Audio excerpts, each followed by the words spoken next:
আজকে আমাকে বলা হলো যা ডেজার্টই বানাতে হবে সেটা আম দিয়ে বানাতে হবে। তো আমি দই বানাবো, কিন্তু সময়টা এত কম, তারপরে ভাবলাম আম দিয়ে দইটাই আজকে বানাবো। তাই আমি ঝটপট বানিয়ে নিলাম। দইটা বানানো যতটা সহজ আর খেতে এতটাই সুস্বাদু যে আমি কিন্তু ভীষণ প্রশংসিত হয়েছি। চাইলে আপনিও কিন্তু এটা ঝটপট বানিয়ে নিতে পারেন। আগে থেকে ঘরে কিছুটা দই ছিল যেটা বীজ হিসেবে ব্যবহার করব। সামান্য পানি ঝরিয়েছি, খুব বেশি আমি ঝরানোর সময় পাইনি।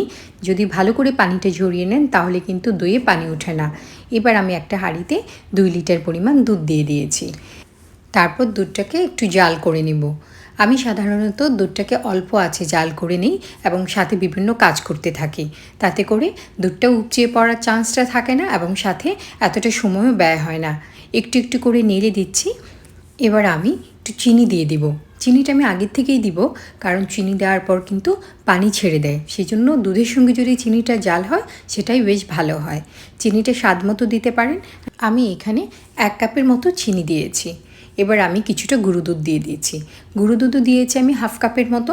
এটা আমি অল্প পরিমাণ পানি দিয়ে একটু গুলে নিয়েছি। গরম দুধের সঙ্গে গুঁড়ো দুধ ঢেলে না দিয়ে এভাবে আলাদা করে একটু পানির সঙ্গে মিশিয়ে দিলেই ভালো, নয়তো দুধের মধ্যে জমে যেতে পারে। এবার আমি একটু নেড়ে চেড়ে দেবো। যেহেতু গুঁড়ো দুধ দিয়ে দিয়েছি তাই একটু নাড়াচাড়াটা কন্টিনিউ রাখতে হবে, নয়তো তলানিতে জমে যাবে। এভাবে নাড়াচাড়া দিয়ে রাখলে আরেকটা যে সুবিধা হয় সেটা হচ্ছে শর্টটা জমে না।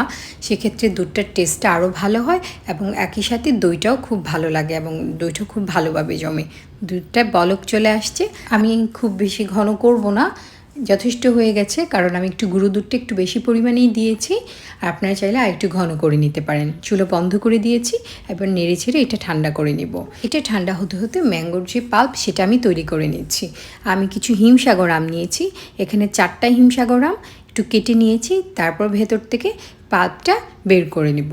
আমগুলো যদি বেশি পাকা হয় তাহলে কিন্তু খুব ভালো হয়। এই মৌসুমে আমার সব কিছুতেই আম দিতে বেশ ভালো লাগে, সেটা দই হোক, পিঠা হোক, কিংবা যে কোনো ড্রিঙ্কস হোক। আমি চাইলেই দেখা যাচ্ছে যে রান্না করা তরকারিতেও আম দিয়ে দেয়, যেটা কাঁচা আম আসলে। যাই হোক, খুব ভালো লাগে আমটা। আমার মনে হয় আপনারা আম সিজনে যে কোনো প্রকার ডেজার্টই ট্রাই করতে পারেন। তো এই দইটা অবশ্যই ট্রাই করবেন। আপনারা খুব ভালো একটা ফিল করবেন এবং একদম 100% একটা পারফেক্ট রেসিপি। আশা করি আজকে রেসিপিটা ট্রাই করে আপনাদের ফিলিংস আমার সঙ্গে শেয়ার করবেন। একটা ব্লেন্ডার জারে আমগুলো নিয়ে নিচ্ছি। তারপর মিহি করে একটা পেস্ট করে নিয়েছি। খুব মিহি একটা পেস্ট হয়েছে, দেখতে খুবই ভালো লাগছে। এইভাবে যদি আপনি পিউরিটা বানিয়ে রেখে দেন ফ্রিজে, তাহলে কিন্তু যে কোনো ড্রিঙ্কস এবং ডেজার্ট খুব সহজে ঝামেলাহীনভাবেই আপনি করে নিতে পারেন। এবং খুব শীঘ্রই আমি আমের যে একটা জ্যাম সেটা আমি শেয়ার করবো ইনশাআল্লাহ। এবার মিক্সিংয়ের পালা, যেটা দইয়ের প্রিপারেশন। আমি একটা বাটিতে আমের পিউরি নিচ্ছি। এটা আপনি যতটা চান, খুব বেশি দিলে আমার আসলে খুব ভালো লাগে। এবার ঠান্ডা করার দুধটা অল্প অল্প করে মিশিয়ে নিব। আমের পিউরিটা বেশি দিলে টেস্টটা খুব ভালো হয়, তবে অবশ্যই একটা ব্যালেন্স রাখতে হবে যেন দইটা জমে যায়। খুব ভালো করে আমি মিশিয়ে নিয়েছি। টক দইটাও আমি আগে থেকে ফেটিয়ে রেখেছিলাম, তারপর সেটাও দিয়ে দিলাম এবং ভালো করে এটার সঙ্গে মিশিয়ে নিচ্ছি। এই আম, টক দই আর দইয়ের যে মিশ্রণ, এই পর্যায়েও কিন্তু আপনারা চাইলে ব্লেন্ড করে সার্ভ করতে পারেন এবং আরেকটু দুধ দিয়ে একটু পাতলা করে ড্রিঙ্কস হিসেবে ইনস্ট্যান্ট আপনারা সার্ভ করতে পারেন। আর সাথে একটু আইসক্রিম দিলে তো কথাই নেই। এবার আমি একটা মাটির পাত্রে এটাকে জমিয়ে নিব, সে কারণে একটু বীজ দই একটু মাখিয়ে নিয়েছি। আম দইয়ের মিশ্রণটাও এতে ঢেলে দিলাম। খুবই একটা সুন্দর একটা টেক্সচার আসছে, মনে হচ্ছে কিছুক্ষণের মধ্যে আসলে দই হয়ে যাবে।